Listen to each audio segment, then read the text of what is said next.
all the unique characters, I do let him bang. Yeah, I'm a legend, man. I'm building my legs. all the stories and perspectives featured weekly. I wasn't fully committed to that choke, and I kind of sunk into it, started squeezing tighter, and I kind of heard him gurgle a little bit. I was like, oh. And all the combat sports you could ask for in the best state in the U.S. Like I said, Ohio versus the world. It's going to happen for sure. Watch out. It'll be cool, man. I'm not worried about it. I'm going to show them why the Ohio MMA scene is, in my opinion, one of the best MMA scenes in the country. This is Forged in OH. I-O. OH. I-O. OH. Ayo!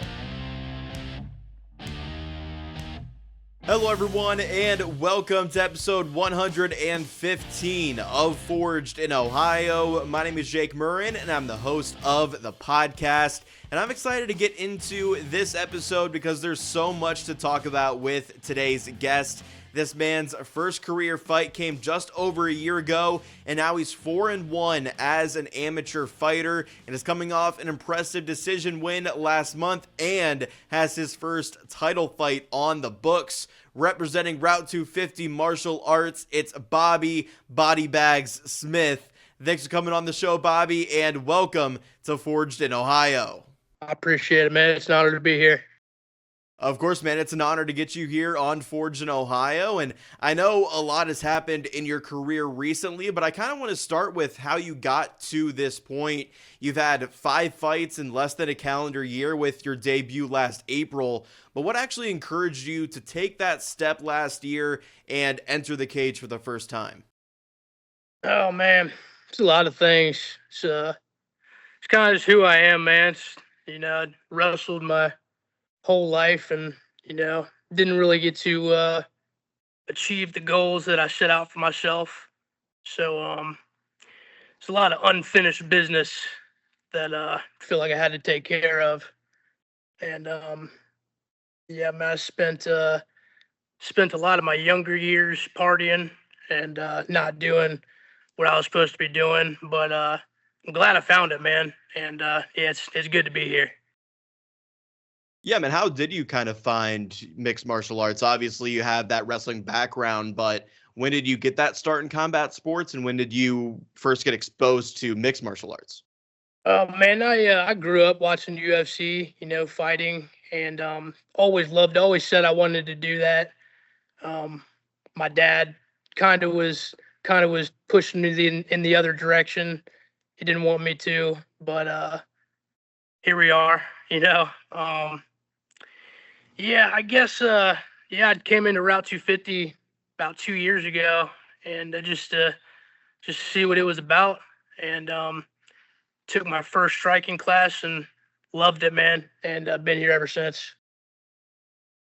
Yeah, so did you just always have that eye on MMA even when you were wrestling, knowing it was something that you wanted to do, or was it something that kind of came together much later for you? Yeah, I definitely knew I wanted to. I didn't know if I was going to or not, man. Just, with the way life was playing out and the cards that I had in my hand. But, yeah, man, always knew that I would love it, man. Just didn't know if it would become a part of me. And, but yeah, man, walking in that room and having that first practice, it was just like falling in love with wrestling again, man. What was that transition like as you took those skills in wrestling and then started to apply them and train in other aspects of MMA? Oh, it came pretty naturally, man. I feel like the grappling, I already had a pretty good grappling game, and going into the jiu-jitsu, it seemed pretty hand in hand, The striking is a completely different game, So I'm still working on that every day, trying to become a complete MMA fighter because, this is MMA, this ain't wrestling. So, just trying to get as good as I can in every area, not just trying to rely on my wrestling, which has worked in all my fights so far. But, as we both know, there's levels to this game, and you got to keep leveling up, man. So that's what I'm trying to do. That competitive fire within you, anyone that's seen you fight has seen it not only with the way you fight, but also the way you just express yourself. in the cage. Just, I know you mentioned you didn't achieve everything you wanted to in wrestling. Did that kind of ignite more of that fire as you transitioned into MMA, as you want to be even better in this sport and achieve even more?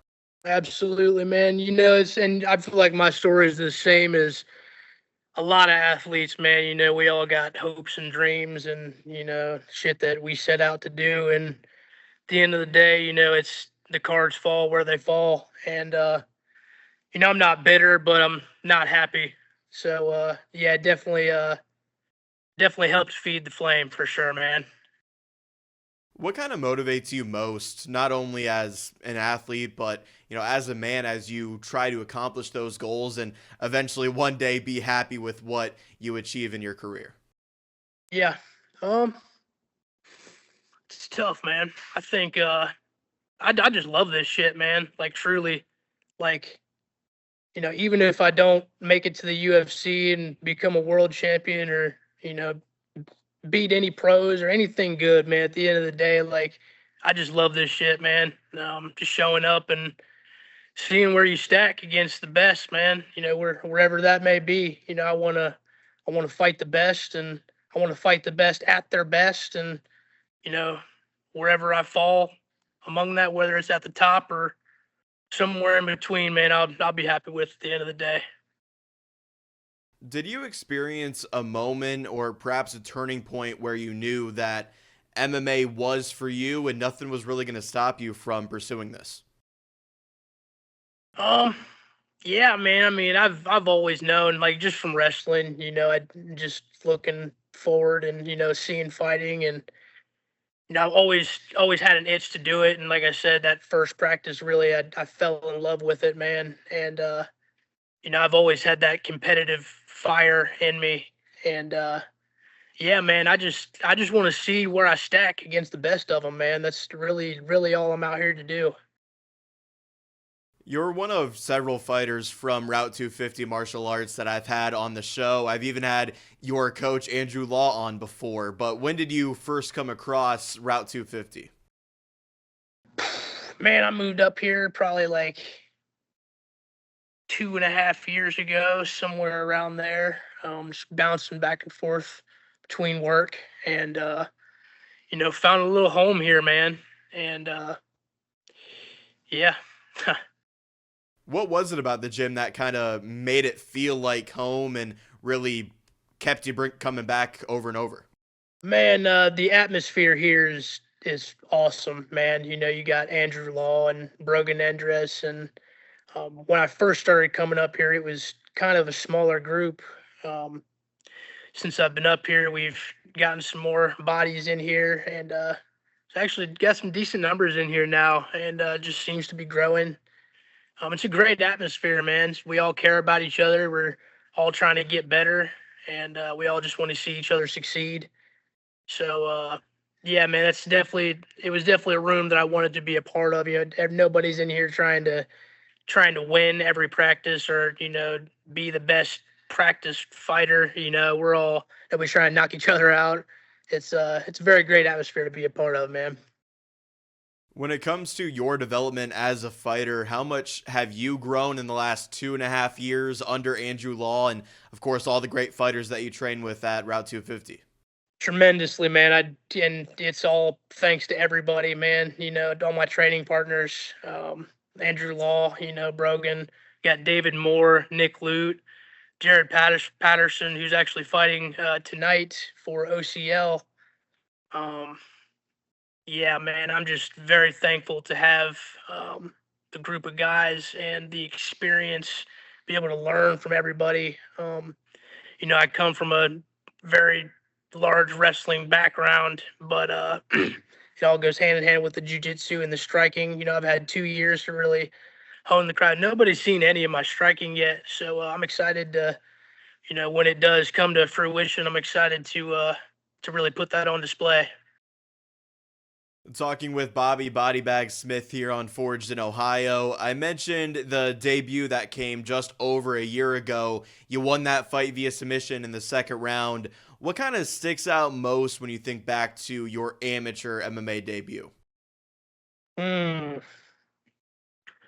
Man, that was my first time competing in years. So, the nerves were kicking in. That was definitely the most nervous I've ever been for. Dude, I've wrestled in the state finals and wrestled in college and at some pretty big tournaments. And that was definitely the most nervous I've ever been for anything.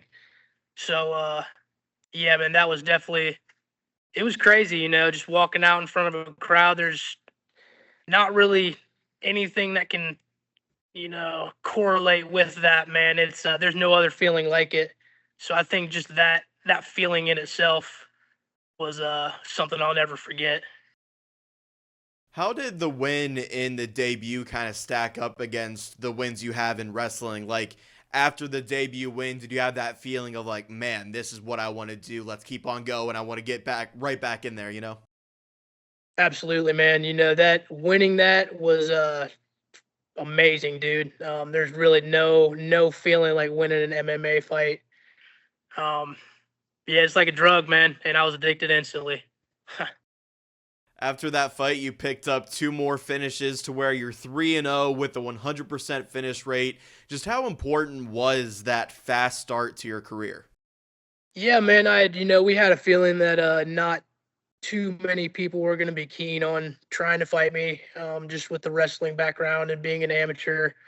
So it was pretty tough to find fights, and it still is. But we're on a roll and we're trying to keep it going. How does a fast start like that impact your confidence and maybe reaffirm that this sport is truly what you're supposed to be doing? Yeah, I mean, I'm not getting any younger. I'm 29. I'll be 30 here in July. So, realistically, if I do want something to happen with the sport, then you got to get on it now. So would like to go pro by next year. Obviously we'll take it day by day, fight by fight. But yeah, man, that's the goal. I'm just keep cranking these fights out, and while I'm healthy and just keep the foot on the gas and keep it going, man, because, I'm not even getting any younger and I got a lot of things I want to do with it, man. Yeah, do you feel that sense of urgency just given your age and where you're at right now? Yeah, absolutely, man, for sure. Yes, there's a lot of young guys in the gym that, like David Moore, man, he's a fucking stud, man, and he's on the come up. Watch out for him. I'm telling you guys right now. He's a young guy, keeps me on my toes, man, and we get each other better every day. And just all these younger guys that keep me in check, and with if I'm having a bad day, I've put in 2 practices that day and I'm tired, and I look to my left and David Moore is still going hard. I'm like, fuck, man, I got to match that. So they keep me on my toes. It's good, man. So after going 3-0, your 4th fight took place at the Canton Civic Center last December. You dropped that one to Brent Troyer, but maybe didn't look quite like yourself near the end of the fight. Can you just walk me through that one at Cage Thunder 29? Yeah, man. I mean, first off, hats off to Brent. I don't want to take nothing away from him, man. He fought a great fight, and he was the better man that night, period. I mean, all that being said, there was a lot that went in behind the scenes, man. I was real sick going into that fight, and everybody was telling me to pull out. I had flu A and I had pneumonia at the same time. Couldn't practice for a whole week and a half leading up to it, puking and diarrhea, and without even cutting weight, I was 131 and a half showing up to weigh-ins. So, that's 15 pounds and I'd normally start out, my cut at. So, yeah, man, should I have been out there? Probably not, at the end of the day. But it is what it is, man. My people bought tickets, and, man, like, at the end of the day, like, if the war came that day, like, and that's how I was feeling, that's how I was going to have to go out there and fight. So it was what it was, man. Like, it is what it is. I have no regrets. And Brent's tough, man. So like it's not like I lost to a schmo by any means, man. And we're amateurs, so it is what it is. I'm glad I got the experience, and at the end of the day, it is what it is, man. Yeah, that's crazy given just how you were feeling going into the cage that night and performing the way you did as you felt the way you did. Just how were you feeling kind of after the fight, after that war with Brent Troyer? Disappointed, man. Obviously it's, you are going out there to fight to win. And I knew pretty early after that first round, like I just had no wind in me, man. Like I couldn't breathe and all the lactic acid had built up in my arms and legs and couldn't move how I wanted to. And it was, I knew that, I was in rough shape pretty early. Well, you wasted no time really getting back in the cage after that loss. You fought for 247 FC on March 15th. Was that the plan to turn around quickly after the fight in December? Yeah, man, it's on to the next one always, man. Like I said, it is what it is. Fight ain't gonna make or break me, and we're all amateurs anyway. The shit resets when we go pro, and like I said, man, it is what it is. I have no regrets, man. We're just trying to knock these fights out and get as good as I can, man, so I can make my pro debut, and that's what really matters, man. You were going up against a tough guy in his hometown for 247 there. What was that atmosphere like in Pittsburgh? It was pretty cool, man. I actually loved it. I don't think there was one person in that place that wanted me to win, besides for my team and my coaches. So yeah, it was fun, man, to be the evil guy. So yeah, I loved it. How happy were you with your latest comeback performance on March 15th? I was happy with it. I definitely feel like I could have done more. Um, was having a little bit of PTSD from gassing out in the Brent Troyer fight, so I was fought a little conservative. Um, Other than that, I completely dominated. Um, so I'm happy with it. A win's a win. There's always things that we can get better at. So yeah, at the end of the day, it is what it is. We're happy with it, and on to the next one. You won the fight by unanimous decision, the first time you've ever gone to the judges' scorecards. Just how much did you learn just by going to the distance that night? I learned that my cardio is actually good and that I was actually sick when I lost. Yeah, man, like going into that third round, I wasn't even breathing out of my mouth. Like I was still felt great. So, yeah, man, cardio is not an issue at all. So I think that going forward, we're going to see a lot more explosiveness coming out of Bobby Smith. Once again, this is Bobby Bodybag Smith here on Forged in Ohio. Now, I don't actually have to ask what's next because we already know that you're fighting for BCM Promotions Featherweight Championship on June 21st against Kobe Carr-Pierce. You guys are both bantamweights but are fighting for the 145-pound title. So how did this one kind of come together? Yeah, so actually, Scott Corbin got a hold of Andrew, said that he had a title fight, and the stipulation behind that, we're both going to weigh in at 135 and a half pounds, so we get a half-pound allowance over the 135. So we're still weighing in at 135, but fighting for the 145 belt. So, yeah, man, I'm excited for it, dude. Yeah, I guess just in terms of timing for you, we just walked through all your fights and now you're preparing for your first title fight. Do you think this has come at the perfect time for you in your amateur career? I don't know if there's ever a perfect time in this game, but yeah, man, like I'm ready. I feel like I could. There's most pros I could beat right now, with my skill set. So yeah, man, whoever they got, bring them on. Yeah, and you have a tough one. Kobe Carr-Pierce, he's coming off a loss after an extended time holding the BCM Bantamweight title. He's still ranked first in the state at 135 pounds. Is this the type of opponent that gets you up and really excites you going into the fight? Yeah, man, this is the reason why I do this, man. Like like I said earlier, I'm doing this because I want to see where I stack among the best, man. Whether that is the best or somewhere in between them, man. But we ain't gonna find out till we get out there and throw them things, man.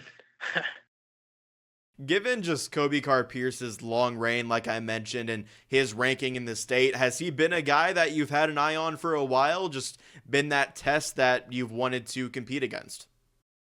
I mean, we definitely knew about him, as didn't know if it would come along the line, and here it is, man. It's whoever's up to the challenge is really, really what I'm about, man. It's I don't have my eyes on anybody specifically or anything. It's just whoever they put in front of me, man, is who I'm trying to fight. When it comes to the matchup, I know both you and Kobe like to grapple, get the fight to the mat, kind of keep it there with your wrestling. Do you think this fight will come down to just who the better wrestler is? I think it's gonna be fun, man. I don't necessarily think it will come down to who's the better wrestler. I think it probably is gonna come down to who's the better fighter, man. I feel like he definitely has good wrestling. He's great jujitsu, very funky. So, we both have kryptonites to each other's strengths. So, yeah, I think it's going to be a fun one for everybody to watch, man. I think it's going to be a fun one to fight, and I'm excited for it, man. Obviously, they come hand in hand, but what's more important for you, beating someone like Kobe Carr-Pierce and testing yourself against that type of competition, or to win your first amateur MMA title and get that strap around your waist? Honestly, man, the amateur titles, I don't care about any of that. Even pro titles, the belts are cool, but no, it's about testing myself against the best, man. I want to be the best, and I believe that I can be the best, and I can beat the best. So that's what we're really here to do, man.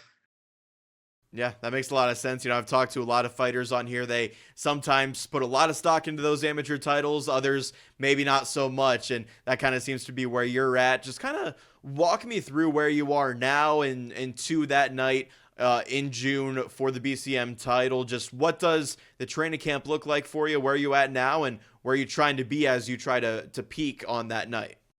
Yeah, man, just working hard every day, man. It's no days off. So, we're training every day, multiple times a day. I got jiu-jitsu and Muay Thai and boxing, my kickboxing, and I'm getting extra private lessons here.